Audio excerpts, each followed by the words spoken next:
Ha, Aziz ukam, nima ish qilyapsan? Akmal aka Xitoydan tovar zakaz qiluvdim. Bitta firma chiqdi. Tovar olib kelib beraman dedi-yu. Xo'sh, xo'sh. Nimayam bo'lardi aka, uxlatib yuborishdi. Pulni oldindan olib, telefon o'chirib qo'yishgan. Keyin bilsam, bitta mana emas ekanmi aka.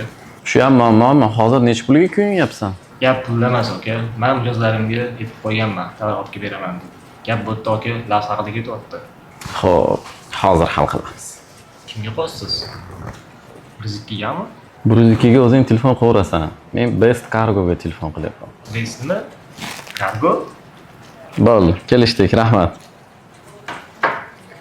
Xo'p. Mana ularning nomeri.